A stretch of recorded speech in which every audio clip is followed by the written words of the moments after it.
నమస్తే ఏబిఎన్ ప్రేక్షకులకు శుభోదయం స్పెయిన్ న్యూస్ కు స్వాగతం. నేను నీలిమ. ఎల్లుండికి వాయిదా పడిన ఏపీ కేబినెట్ భేటీ, చంద్రబాబు అరెస్టు వెనుక సిఐడి కుట్ర, గనుల ఘనుడికి గుట్టు చప్పుడు కాకుండా బెయిల్, మూసీపై అధికార విపక్ష నేతల మధ్య మాటల యుద్ధం, ఎలక్ట్రానిక్ వాహనాలకు ట్యాక్స్ ఫ్రీ, హైపర్సానిక్ క్లబ్లో భారత్. ఇలాంటి వార్తల సమాహారం స్పెయిన్ న్యూస్ లో ఇప్పుడు చూద్దాం.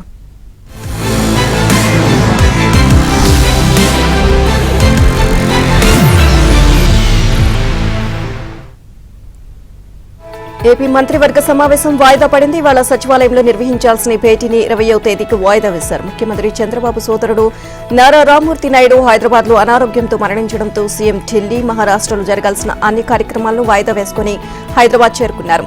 ఇక అక్కడి నుంచి కుటుంబ సభ్యులతో ఉమ్మడి చిత్తూరు జిల్లాలోని తమ స్వగ్రామం నారావారిపల్లి వెళ్లారు.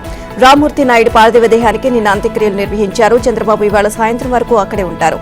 ఇక ఈ కారణంగా మంత్రివర్గ సమావేశాన్ని వాయిదా వేశారు. 2023 సెప్టెంబర్ 9వ తేదీ రాత్రి నంద్యాల పర్యటనలో బస్సులో బస చేసిన నాటి ప్రతిపక్ష నేత చంద్రబాబును హైడ్రామా మధ్య సిఐడి అరెస్ట్ చేసిన తీరు నేటికీ ప్రజలకు గుర్తుంటుంది. స్కిల్ డెవలప్మెంట్ ప్రాజెక్టులో అక్రమాలు జరిగాయని, నిధులు దారి మళ్లించారని నాడు సిఐడి ప్రకటించింది. నాటి ముఖ్యమంత్రి జగన్, ఆయన రోత మీడియా కూడా ఇదే పాట పాడారు. ఇక తాజాగా బయటపడిన విషయం ఏంటి అంటే, అసలు ఈ కేసే ఓ కుట్ర. తాడేపల్లి డైరెక్షన్ లో సిఐడి ఉన్నతాధికారులు చేసిన మహాకుట్ర. చంద్రబాబును అరెస్టు చేయడం కోసం ఏకంగా నాటి ఆర్థిక శాఖ ప్రత్యేక ప్రధాన కార్యదర్శి పివి రమేష్ ఇచ్చిన 161 స్టేట్మెంట్ ను సిఐడి అధికారులు మార్చేశారు. ఇక ఆయన చెప్పని విషయాలను సొంతంగా స్టేట్మెంట్ లో చేర్చారు. చెయ్యని తప్పునకు చంద్రబాబును అక్రమంగా అరెస్ట్ చేసి 53 రోజులు జైల్లో ఉంచారు. ఇక ప్రతిపక్ష నేత చంద్రబాబు అరెస్టు విషయంలో కుట్రపూరితంగా వ్యవహరించారు. స్కిల్ డెవలప్మెంట్ కేసులో చంద్రబాబును అరెస్ట్ చేయడానికి జగన్ సర్కార్ కనీవిని ఎరుగని రీతిలో మహాకుట్రకు పాల్పడినట్లు తాజాగా వెలుగులోకి వచ్చింది. స్కిల్ కేసులో ఎలాగైనా చంద్రబాబును అరెస్ట్ చేయాలి అన్న ఉద్దేశంతో నాటి ఆర్థిక శాఖ ప్రత్యేక ప్రధాన కార్యదర్శి పివి రమేష్ ఇచ్చిన స్టేట్మెంట్ ను సిఐడి అధికారులు తారుమారు చేశారు. ఆయన ఇచ్చిన 161 స్టేట్మెంట్ ను మార్చేసి తాడేపల్లి డైరెక్షన్ లో కథ నడిపించారు. స్కిల్ డెవలప్మెంట్ కేసులో చంద్రబాబును అరెస్ట్ చేయడం అక్రమమని ఆనాడే న్యాయ నిపుణులు అభిప్రాయపడ్డారు. కేసు పెట్టడంపై తీవ్ర అభ్యంతరాలు వ్యక్తం చేశారు. చంద్రబాబు అవినీతికి పాల్పడినట్లు సిఐడి ఒక్క ఆధారం కూడా చూపలేకపోయింది. అసలు ఈ కేసే అక్రమమని, చంద్రబాబును కుట్రపూరితంగా ఈ కేసులో ఇరికించి అరెస్టు చేశారని తాజాగా బట్టబయలైంది. ఇక చంద్రబాబు అరెస్టుకు తాను సిఐడికి ఇచ్చిన స్టేట్మెంట్లే ప్రాతిపదిక అంటూ ఆ విభాగం అధికారులు చెప్పడాన్ని విశ్రాంత ఐఏఎస్ అధికారి పివి రమేష్ గతంలోనూ ఖండించారు. మెజిస్ట్రేట్ ముందు పోలీసులకు తాను ఇచ్చిన స్టేట్మెంట్ల ఆధారంగానే చంద్రబాబును అరెస్ట్ చేశామని, వారు చేసిన ప్రకటన తనకు ఆందోళన, దిగ్భ్రాంతి కలిగించినట్లు అప్పట్లో ఓ ఇంటర్వ్యూలో స్పష్టం చేశారు. ఇక మోదీ నాయకత్వంలోని ఎన్డీఏ ప్రభుత్వం దేశాన్ని ప్రగతి పథాన తీసుకువెళ్తుంది అని జనసేన అధినేత, ఆంధ్రప్రదేశ్ డిప్యూటీ సీఎం పవన్ కళ్యాణ్ అన్నారు. సుస్థిర పాలన, సమగ్ర అభివృద్ధితోనే బలమైన ఆర్థిక వ్యవస్థ సాధ్యమని చెప్పారు. భారత్ $5 ట్రిలియన్ ఆర్థిక శక్తిగా ఎదగాలి అంటే కేంద్రంలో ఎన్డీఏ ప్రభుత్వం, మహారాష్ట్ర మహాయుతి సర్కారు ఉండాలి అని ఆకాంక్షించారు. మహారాష్ట్ర అసెంబ్లీ ఎన్నికల్లో మహాయుతి కూటమి అభ్యర్థుల తరపున వరుసగా 2వ రోజు ప్రచారం నిర్వహించారు. చంద్రాపూర్ జిల్లా పరిధిలోని భల్లాపూర్, పూణే కంటోన్మెంట్, చంద్రాపూర్ నియోజకవర్గాల్లో భారీ ర్యాలీ, బహిరంగ సభల్లో ప్రసంగించారు. బల్లాపూర్ మినీ భారతదేశం లాంటిదని, అక్కడ అన్ని ప్రాంతాల నుంచి వచ్చిన ప్రజలు, రకరకాల భాషలు మాట్లాడే ప్రజలు కలిసికట్టుగా ఉంటారని అన్నారు. మన బతుకమ్మ, మన సమ్మక్క సారక్క జాతరను ఈ నేలపై జరుపుకుంటారు అని చెప్పారు. కానీ హైదరాబాద్ పాతబస్తీ నుంచి వచ్చిన కొందరు సమ్మక్క సారక్కను, బతుకమ్మను అపహాస్యం చేస్తున్నారు అని, భారతీయ సంస్కృతిని, పండుగలను విమర్శిస్తున్నారు అని దుయ్యబట్టారు. ఇక సనాతన ధర్మాన్ని అగౌరవపరిచే వారికి అధర్మాన్ని అవలంబించే వారు బుద్ధి చెబుతారు అని హెచ్చరించారు. అన్ని మతాలను సమానంగా చూసే సనాతన ధర్మంపై దాడి జరిగితే చూస్తూ ఊరుకోనని, ఖచ్చితంగా బయటకు వచ్చి తన వంతు పోరాటం చేస్తాను అని ప్రకటించారు. జనసేన ఏర్పాటు వెనుక మహారాష్ట్రకు చెందిన మహనీయుల స్ఫూర్తి ఉందని, తనకు స్ఫూర్తినిచ్చిన వారిలో ఛత్రపతి శివాజీ, బాలాసాహెబ్ ఠాక్రే ఉన్నారు అని తెలియజేశారు. నిన్న ఠాక్రే వర్ధంతిని పురస్కరించుకుని ఆయన ఘన నివాళులర్పించారు. శివసేన, జనసేన రెండు సనాతన ధర్మ పరిరక్షణ కోసం పనిచేసేవి అని పవన్ చెప్పుకొచ్చారు. తన 2 పిల్లలతో మరాఠీలోనే మాట్లాడతానని అన్నారు. ఈ భాషపై గౌరవంతోనే మరాఠీ నేర్చుకున్నానని అన్నారు. పూణేతో తనకు ప్రత్యేక అనుబంధం ఉందని, తన 2 పిల్లలు ఇక్కడే చదువుకున్నారని చెప్పారు. ఇక్కడ తనకు ఇల్లు కూడా ఉండేదని గుర్తు చేశారు. భారత్ ప్రస్తుతం ప్రపంచంలో 5వ ఆర్థిక శక్తిగా ఉందని, దానిని 3వ స్థానానికి తీసుకొచ్చేందుకు మోదీ ప్రభుత్వం కృషి చేస్తుంది అని చెప్పారు. విశాఖలో జనసేన కార్పొరేటర్ మూర్తి యాదవ్ పేరు చెప్పగానే పలు రాజకీయ పార్టీల నేతలపై వేసిన కేసులే గుర్తుకొస్తాయి. పర్యావరణకు విఘాతం కలిగించే అంశాలపై కూడా ఆయన చేసిన పోరాటాలు, కేసులు గుర్తుకు రాకమానవు. ఇక అలాగే ప్రభుత్వ ఉన్నతాధికారులు, పొలిటీషియన్స్ చేసిన అవినీతి వెలుగులోకి తెచ్చేవారు. అయితే ఇప్పుడు ఈ నేత వ్యవహార శైలి వివాదాస్పదమవుతోంది. మూర్తి యాదవ్ ప్రోద్బలంతోని పోలీస్ బలగాలతో జీవీఎంసీ టౌన్ ప్లానింగ్ అధికారులు అన్యాయంగా తమ తోపుడు బండ్లను తొలగించారని ఆరోపిస్తూ చిరు వ్యాపారులు ఆందోళనకు దిగారు. మూర్తి యాదవ్ ఇంటిని ముట్టడించడానికి వెళ్లే ప్రయత్నం చేస్తే పోలీసులు అడ్డుకోవడంతో మండిపడ్డారు. మూర్తి యాదవ్ ఇంటి సమీపంలో కళాభారతి తోపుడు బండ్ల సంఘం ఆందోళన చేపట్టింది. మా దేవుడు పవన్ కళ్యాణ్, మా పాలిట రాక్షసుడు పీతల మూర్తి యాదవ్ అంటూ ఫ్లెక్సీలతో ప్రదర్శన చేసి మూర్తి యాదవ్ చేస్తున్న చర్యల జనసేన అధినేత పవన్ కళ్యాణ్ దృష్టికి వచ్చేలా ఆందోళన చేశారు. కోర్టులో కేసులు వేసి జీవీఎంసీలో తన పలుకుబడిని ఉపయోగించి తమ పొట్ట కొడుతున్నారు అని వారు ఆరోపించారు. పవన్ కళ్యాణ్ జోక్యం చేసుకుని మూర్తి యాదవ్ను అదుపులోకి పెట్టాలి అని డిమాండ్ చేశారు. తమకు రక్షణ కల్పించాలని చిరు వ్యాపారులు డిమాండ్ చేశారు. విశాఖ ప్రజలు కూటమి పార్టీలను నెత్తిన పెట్టుకుని గెలిపిస్తే తమకే అన్యాయం తలపెట్టేలా వ్యవహరిస్తున్నారు అని మహిళలు ఆవేదన వ్యక్తం చేశారు. భారీ మెజారిటీలతో ఎమ్మెల్యేలను, ఎంపీలు గెలిపిస్తే తోపుడు బళ్ల వ్యాపారస్తులు, చిరు వ్యాపారస్తులపై ఎందుకు దాడులు చేస్తున్నారని ప్రశ్నించారు.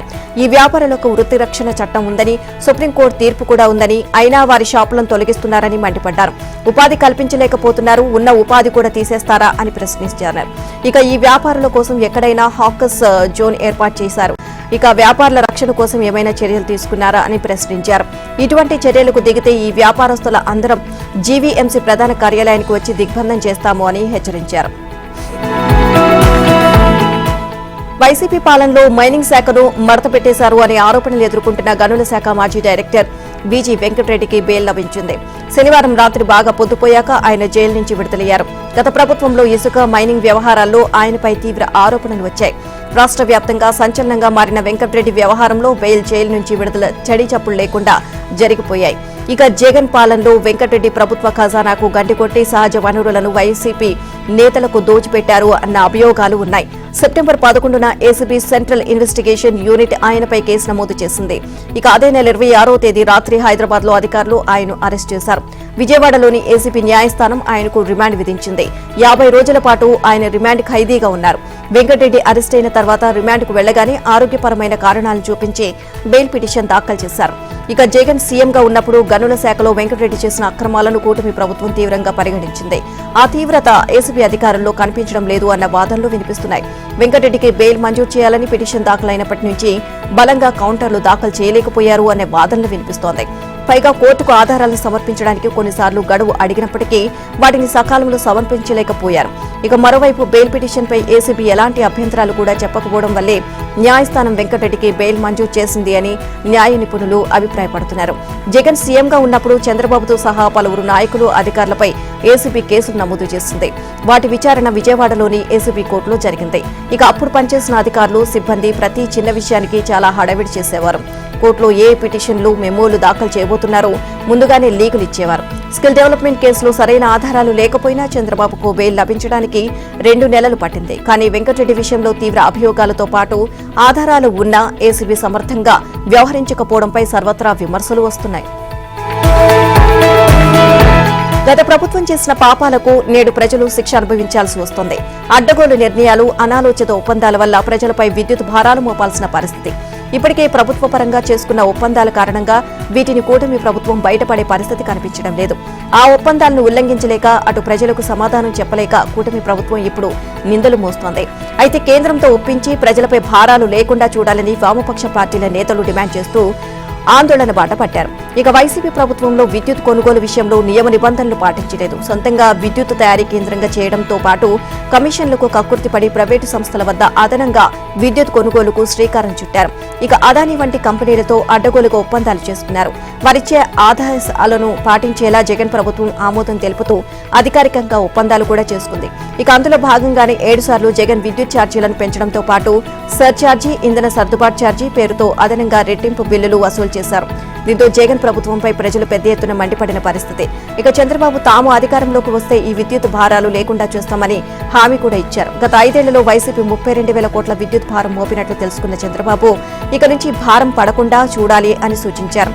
అయితే అప్పటికీ విద్యుత్ సర్దుబాటు ఛార్జీల పేరుతో ప్రజలపై భారం వేసేలా గత ప్రభుత్వంలోనే అన్ని సిద్ధమైపోయాయని, ఇప్పుడు ఏమీ చేయలేమని చంద్రబాబుకు అధికారులు చెప్పారు.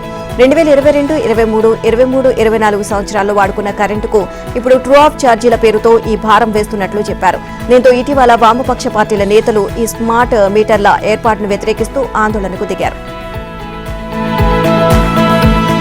మెగా టీఎస్సీ నోటిఫికేషన్ జారీకి మరికొంత సమయం పట్టే అవకాశం కనిపిస్తుంది. షెడ్యూల్ ప్రకారం ఈ నెల 6న నోటిఫికేషన్ విడుదల కావాల్సి ఉండగా అనూహ్యంగా వాయిదా పడింది. ఎస్సీ వర్గీకరణకు సుప్రీంకోర్టు అనుకూలంగా తీర్పు వెలువరించిన నేపథ్యంలో డీఎస్సీ నుంచి దాన్ని అమలు చేయాలని వచ్చిన విజ్ఞప్తుల మేరకు నోటిఫికేషన్ను వాయిదా వేయాలని నిర్ణయించారు. రాష్ట్రంలో ఎస్సీ వర్గీకరణ ఎలా చేయాలి అన్న దానిపై ప్రభుత్వం ఏకసభ్య కమిషన్ను నియమించింది. 2 నెలల్లో నివేదిక ఇవ్వాలని ఆదేశించింది. దీంతో నివేదిక వచ్చిన తర్వాత డీఎస్సీ నోటిఫికేషన్ వెలువడనుంది. 2-3 నెలల్లో నోటిఫికేషన్ జారీ చేసేలా ప్రణాళిక రూపొందిస్తున్నారు. ఈలోగా డీఎస్సీకి సిద్ధంగా ఉండాలని అభ్యర్థులకు ప్రభుత్వం స్పష్టం చేయనుంది. నోటిఫికేషన్ జారీ అయ్యాక భర్తీ ప్రక్రియ వేగంగా పూర్తి చేసేలా ప్రణాళిక రూపొందిస్తున్నారు. ఎట్టి పరిస్థితుల్లోనూ వచ్చే విద్యా సంవత్సరంలో బడులు తెరుచుకునే సమయానికి కొత్త టీచర్ల బడుల్లో ఉండాలి అని ప్రభుత్వం లక్ష్యంగా నిర్దేశించుకుంది. ప్రభుత్వం సానుకూల ఉద్దేశంతోనే డీఎస్సీ నోటిఫికేషన్ వాయిదా వేసినా అనుకున్న సమయానికి టీచర్ల భర్తీ ప్రక్రియ పూర్తవుతుందా అనే దానిపై సందేహాలు వ్యక్తమవుతున్నాయి. ఎందుకంటే డీఎస్సీ నోటిఫికేషన్ జారీకి పాఠశాల విద్యాశాఖ మొత్తం ప్రక్రియ పూర్తి చేసింది. కానీ ఎస్సీ వర్గీకరణ ప్రక్రియకు ఎంత సమయం పడుతుంది అనే దానిపై భిన్నాభిప్రాయాలు వ్యక్తమవుతున్నాయి. 4 నెలలు, 6 నెలలు అంటూ రకరకాల వాదనలు వినిపిస్తున్నాయి. వర్గీకరణ ప్రక్రియ పూర్తయితే అందుకు అనుగుణంగా ఆర్ఓఆర్లో మార్పులు చేసుకుని వెంటనే డీఎస్సీ నోటిఫికేషన్ ఇస్తారు. ఒకవేళ వర్గీకరణకు 6 నెలల సమయం తీసుకుంటే దాదాపు కొత్త విద్యా సంవత్సరం చేరువవుతుంది. అప్పుడు డీఎస్సీ ప్రక్రియ ప్రారంభిస్తే విద్యా సంవత్సరం మధ్యలో కొత్త టీచర్లు వచ్చే పరిస్థితి ఉంటుంది.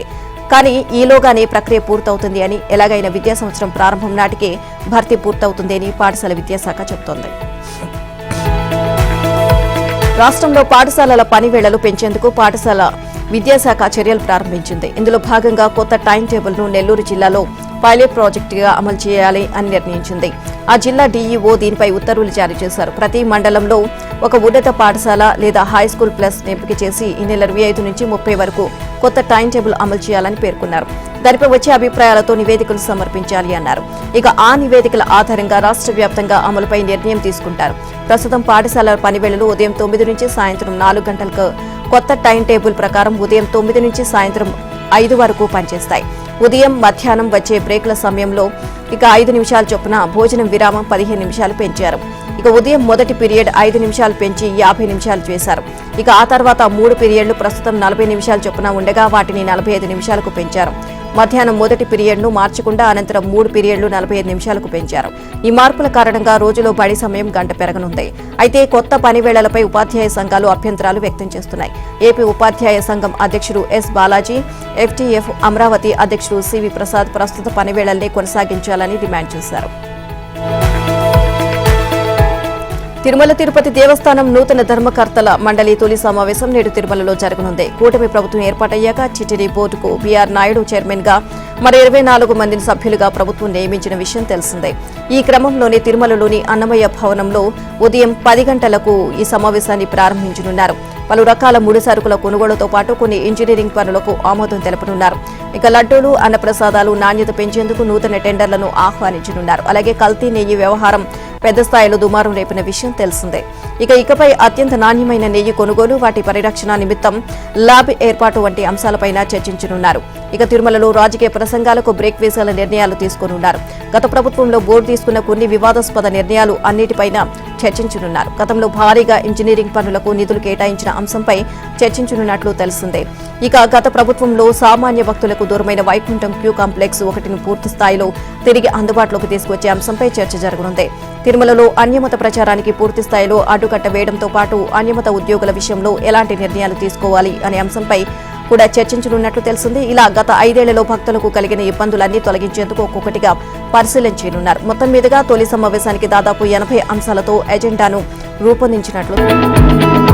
ఆంధ్రప్రదేశ్లో ధాన్యం కొనుగోలు ప్రక్రియను మరింత సులభతరం చేశామని, రైతుల సమయం వృధా కాకుండా వాట్సాప్ ద్వారా సేవలు అందిస్తున్నామని పౌర సరఫరాల శాఖ మంత్రి నాదెండ్ల మనోహర్ తెలియజేశారు. ధాన్యం విక్రయించుకునేందుకు రైతులు తమ వాట్సాప్ ద్వారా 7337359375 నంబరు హాయ్ అని మెసేజ్ పెడితే కొనుగోలు ప్రక్రియ చకచకా జరుగుతుంది అని ఓ ప్రకటనలో వెల్లడించారు. వాట్సాప్ సందేశం పంపగానే కృత్రిమ మేధ ద్వారా ప్రత్యేక వాయిస్తో సేవల వినియోగంపై మార్గదర్శనం చేస్తున్నారు. ఇక రైతు మొదట తన ఆధార్ నెంబర్ నమోదు చేసి ఆ తర్వాత పేరును ధృవీకరించాల్సి ఉంటుంది. అనంతరం ధాన్యం అమ్మదలిచిన కొనుగోలు కేంద్రం పేరును ఎంచుకోవాలి. తర్వాత ధాన్యం అమ్మదలిచిన తేదీలకు 3 ఆప్షన్లు ఉంటాయి. వాటిలో ఒక తేదీని రైతు ఎంచుకోవాలి. అలాగే సమయాన్ని కూడా నిర్ణయించుకోవాలి. ఆపై ఎలాంటి రకం ధాన్యం అమ్మదలిచారు అనే ఆప్షన్ ఉంటుంది. తర్వాత ఎన్ని బస్తాల ధాన్యం అమ్మదలిచారో నమోదు చేయాలి. దీంతో స్లాట్ బుక్ అయినట్లు ఓ ప్రత్యేక సందేశం ద్వారా షెడ్యూల్ అయిన కూపన్ కోడ్ వస్తుంది. ఇక ఆ తేదీ సమయంలో ఎంచుకున్న కొనుగోలు కేంద్రం వద్దకు వెళ్లి రైతు సులభంగా ధాన్యం అమ్ముకోవచ్చు. కొనుగోలు కేంద్రాల వద్ద గంటల తరబడి వేచి ఉండకుండా ధాన్యం కొనుగోలుకు ఎవరిని బతిమలాడకుండా రైతు ఈ ప్రక్రియ ద్వారా సులభంగా ధాన్యం అమ్ముకునేలా ఏర్పాట్లు చేస్తుంది. ఈజ్ ఆఫ్ డూయింగ్ బిజినెస్ తరహాలో ease of doing farmer service విధానాన్ని ప్రభుత్వం ప్రవేశపెట్టింది. తద్వారా ధాన్యం కొనుగోలు ప్రక్రియను సరళతరం చేసినట్లు మంత్రి మనోహర్ తెలియజేశారు. వైసీపీ నేత మాజీ మంత్రి కొడాలి నానిపై విశాఖ 3 టౌన్ పోలీసులు కేసు నమోదు చేశారు. ముఖ్యమంత్రి చంద్రబాబు, మంత్రి నారా లోకేష్ పై గతంలో ఆయన అనుచిత వ్యాఖ్యలు చేయడంతో పాటు అసభ్య పదజాలంతో గతంలో దూషించిన వీడియోలు వైరల్ గా మారాయి. వీటిపై ఏయూలో న్యాయ విద్య అభ్యసిస్తున్న సత్యాల ఆంజనా ప్రియ పోలీసులకు ఫిర్యాదు చేశారు. ఆ వీడియోలను చూసి దూషణలను విని ఒక మహిళగా తీవ్ర మనస్తాపం చెందారు అని కొడాలి నానిపై క్రిమినల్ కేసు నమోదు చేయాలని ఫిర్యాదులో కోరారు. ఈ మేరకు నానిపై సీఐ రమణయ్య కేసు నమోదు చేశారు. ఇక సోషల్ మీడియాలో అనుచిత పోస్టులు పెట్టిన వైసీపీ కార్యకర్తల అరెస్టులు కొనసాగుతున్నాయి. శ్రీ సత్యసాయి జిల్లా రొద్దం మండలం నాగిరెడ్డిపల్లెకు చెందిన నగునూరు బాలాజీరెడ్డి సామాజిక మాధ్యమాల్లో హోంమంత్రిపై అసభ్యకరమైన పోస్టులు పెట్టారు అని అనకాపల్లి జిల్లా దేవరపల్లి మండల టీడీపీ అధ్యక్షుడు చిటిమిరెడ్డి సూర్యనారాయణ ఈ నెల 5న పోలీసులకు ఫిర్యాదు చేశారు. కేసు నమోదు చేసిన పోలీసులు నిందితుడి కోసం నాగిరెడ్డిపల్లెకు వెళ్లారు. వారం రోజుల పాటు అక్కడే మకాం వేసి నిఘా పెట్టారు. శనివారం రాత్రి అతని ఇంటి వద్ద అదుపులోకి తీసుకుని అరెస్ట్ చేశారు. నిన్న ఉదయం అనకాపల్లిలో అదనపు జ్యుడిషియల్ ఫస్ట్ క్లాస్ మెజిస్ట్రేట్ ఎదుట హాజరుపరిచారు. నిందితుడికి 2 వారాల పాటు రిమాండ్ విధిస్తూ న్యాయమూర్తి ఆదేశాలు జారీ చేశారు. ఇక సీఎం చంద్రబాబు, మంత్రి లోకేష్ పై సోషల్ మీడియాలో అసభ్యకర పోస్టులు పెట్టడంతో పాటు డ్రగ్స్ ముఠాతో సంబంధాలు ఉన్నాయి అంటూ అసత్య ప్రచారం చేసిన శ్రీ సత్యసాయి జిల్లా కదిరి మండలం వీర చిన్నయ్య గారిపల్లికి చెందిన వైసీపీ సోషల్ మీడియా కార్యకర్త అమర్నాథ్ రెడ్డిపై బాపట్లకు చెందిన ఐటీడీపీ కార్యకర్త రాజా ఫిర్యాదు చేశారు. ఈ మేరకు బాపట్ల రూరల్ పోలీసులు కేసు నమోదు చేశారు. అమర్నాథ్ రెడ్డి ఇంటికి నోటీసులు ఇవ్వడానికి పోలీసులు నిన్న వీర చిన్నయ్య గారిపల్లె వచ్చారు. అతను అందుబాటులో లేకపోవడంతో నోటీసు ఇంటికి అంటించారు. ఏక్నాథ్ షిండే, అజిత్ పవార్ తరహాలో బీజేపీ తెలంగాణ అధ్యక్షుడు కిషన్ రెడ్డి కూడా గుజరాత్ గులాముగా వ్యవహరిస్తున్నారని సీఎం రేవంత్ రెడ్డి వ్యాఖ్యానించారు. గుజరాత్లో మోదీ సబర్మతి రివర్ ఫ్రంట్ కు ఏర్పాటు చేసి 50,000 మందికి పైగా ప్రజలను ఇతర ప్రాంతాలకు తరలిస్తే చప్పట్లు కొట్టిన కిషన్ రెడ్డి గుజరాత్ మోడల్ చాలా బాగుంటుంది అంటూ ప్రపంచం మొత్తం చాటి చెప్పేందుకు ప్రయత్నిస్తున్నారని, తెలంగాణ రైజింగ్ మోడల్లో భాగంగా మూసీ పునరుద్ధరణ కార్యక్రమం చేపడితే దాన్ని చెడగొట్టే ప్రయత్నం చేస్తున్నారని విమర్శించారు. గుజరాత్ మోడల్ కు తెలంగాణ రైజింగ్ అనేది కౌంటర్ మోడల్ అన్నారు. ఇక ఈ కాంగ్రెస్ మోడల్ దేశం మొత్తం తెలిస్తే గుజరాత్ మోడల్ విఫలమవుతుంది అని దాన్ని చెడగొట్టే ప్రయత్నం కిషన్ రెడ్డి చేస్తున్నారని ఆరోపించారు. గంగానది ప్రక్షాళన, సబర్మతి రివర్ ఫ్రంట్లను ఏర్పాటు చేస్తే కిషన్ రెడ్డికి బాగా కనిపిస్తుంది, కానీ మూసీ ప్రక్షాళన మాత్రం మంచిగా కనిపించదు అన్నారు. వారు ఏది చేసుకున్నా మూసీ ప్రక్షాళన మాత్రం చేసి తీరుతామని స్పష్టం చేశారు. ఇక ఛత్రపతి శివాజీ, జ్యోతిబాపులే, బిఆర్ అంబేద్కర్, బాలాసాహెబ్, శరద్ పవార్ వంటి యోధుల నేలలో ఇప్పుడు ఏక్నాథ్ షిండే, అజిత్ పవార్, అశోక్ చవాన్ వంటి విద్రోహులు తయారయ్యారు అని మండిపడ్డారు. వారు గుజరాత్ గులాంలుగా మారారు అని విమర్శించారు. అబద్దాల పోటీలు పెడితే దేశంలో నెంబర్ 1 గా ప్రధాని నరేంద్ర మోదీ నిలుస్తారు అని ఎద్దేవా చేశారు. ఆటో డ్రైవర్ గా ఉన్న ఏక్నాథ్ షిండేను మంత్రి వరకు బాలాసాహెబ్ కుటుంబం తీసుకొచ్చిందని గుర్తు చేశారు. సొంత కుమార్తెను కాదని అజిత్ పవార్ ను శరద్ పవార్ ఉప ముఖ్యమంత్రి చేశారు అని, అలాగే అశోక్ చవాన్ ఆయన తండ్రి శంకర్ రావు చౌహాన్ లో కాంగ్రెస్ మహారాష్ట్రకు సీఎంగా చేసింది అన్నారు. ఇప్పుడు వారు ముగ్గురు విద్రోహులుగా మారి వీరుల నేలను అవమానాలు పాలు చేశారు అని ఫైర్ అయ్యారు. మూసీ పరివాహక ప్రాంతాన్ని ప్రక్షాళన చేసే ముందు అక్కడ ఏళ్లుగా నివసిస్తున్న పేదలను ఒప్పించాలని, వారి అనుమతితో మూసీ సుందరీకరణ ప్రాజెక్టు చేపట్టాలని ముఖ్యమంత్రి రేవంత్ రెడ్డికి బీజేపీ రాష్ట్ర అధ్యక్షుడు కేంద్ర మంత్రి కిషన్ రెడ్డి సూచించారు.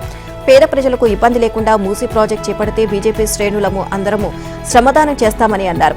మూసీ పరివాహక ప్రాంతాల్లోని బస్తీలో సీఎం చంద్రబాబు పాదయాత్ర చేయాలని, తాను కూడా పాదయాత్ర చేస్తానని చెప్పారు. ఇక బీజేపీ మూసీ నది కార్యక్రమంలో భాగంగా శనివారం రాత్రి అంబర్పేట్ తులసిరామ్ నగర్ లో బస చేసిన కిషన్ రెడ్డి నిన్న ఉదయం అక్కడే అల్పాహారం చేసి బస్తీ వాసులతో ముచ్చటించారు.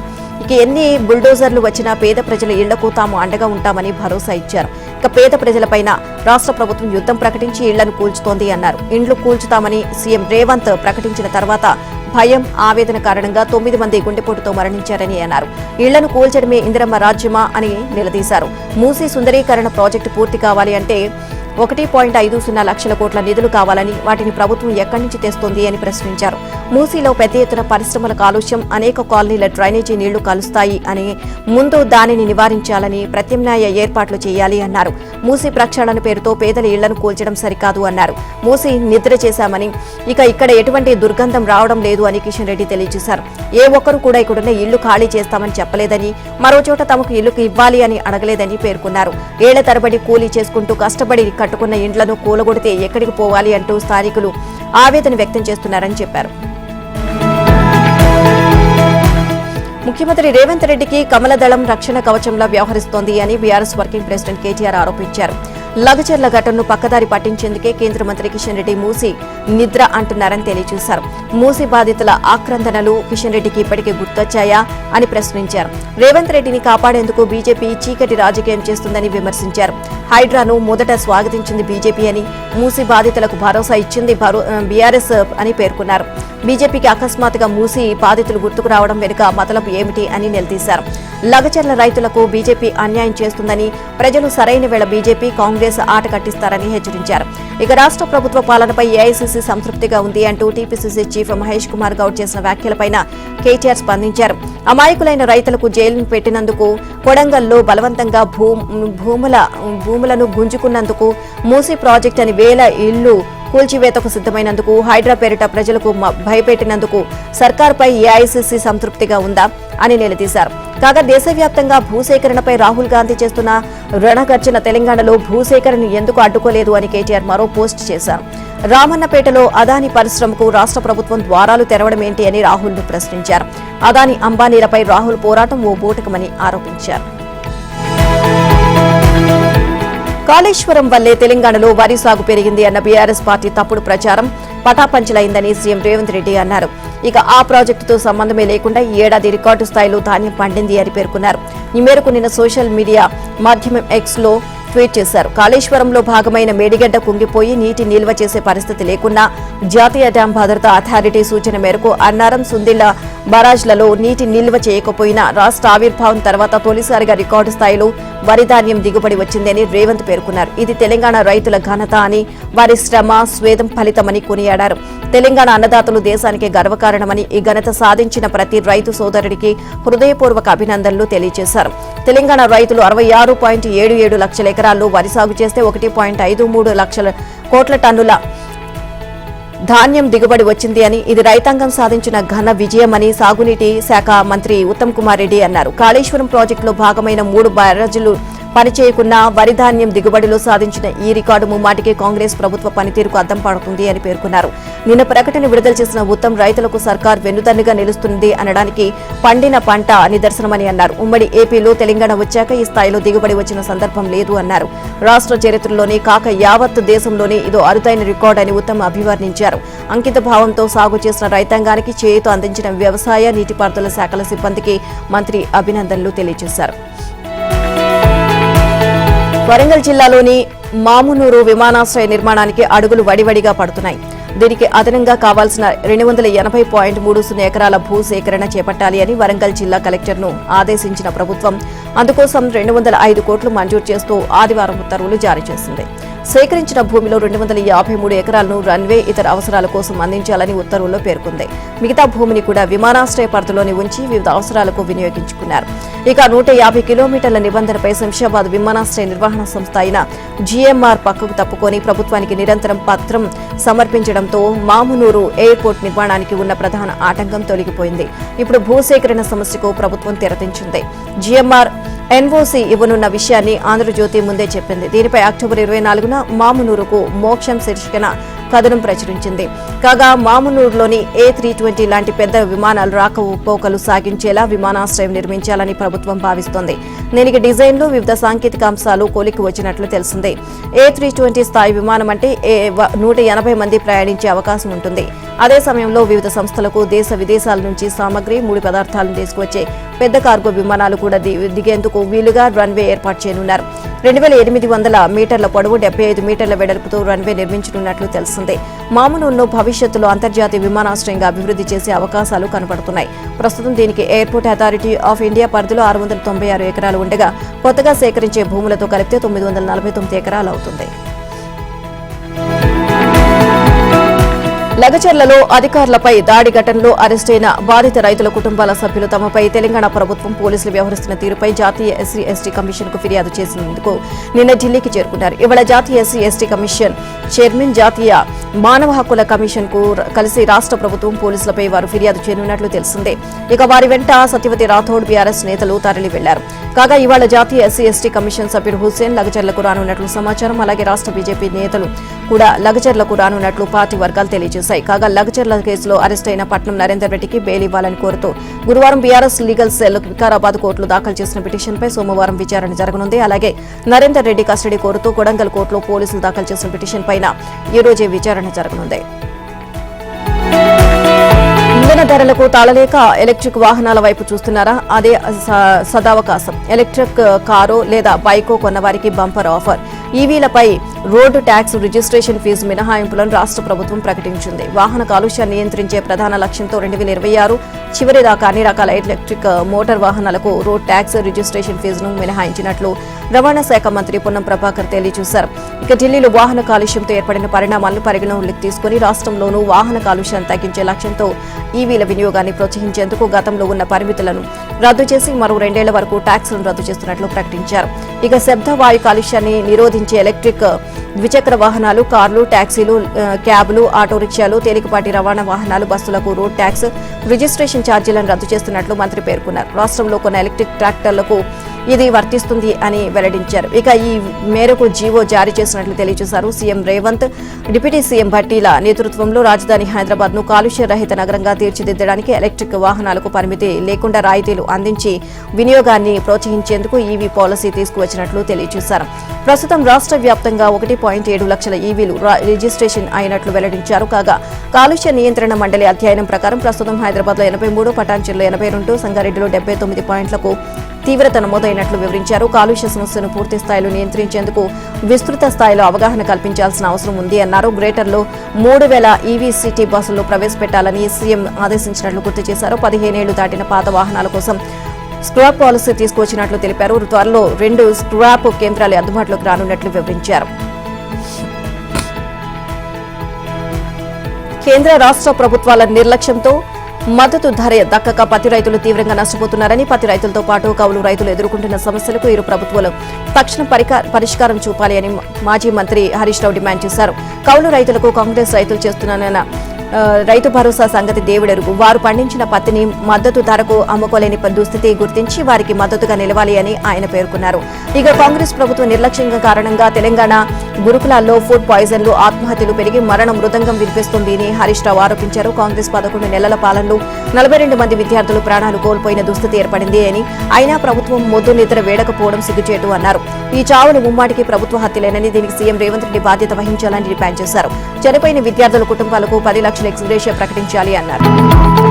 తొలిసారి నైజీరియా పర్యటనకు వెళ్లిన ప్రధాని మోదీకి ఆ దేశంలో అరుదైన గౌరవం దక్కింది. నైజీరియా 2వ అత్యున్నత పురస్కారం అయిన grand commander of the order of the Niger అవార్డుతో ఆ దేశం మోదీని సత్కరించింది. అవార్డును నిన్న మోదీకి అందజేస్తుంది. నైజీరియన్లు కాకుండా 1969లో క్వీన్ ఎలిజబెత్ తర్వాత ఈ అవార్డును అందుకున్న 2 విదేశీ వ్యక్తి మోదీని కావడం విశేషం. ఇక ఈ అవార్డును తనకు అందజేసిన నైజీరియా ప్రభుత్వానికి ఆ దేశ ప్రజలకు మోదీ కృతజ్ఞతలు తెలియజేశారు.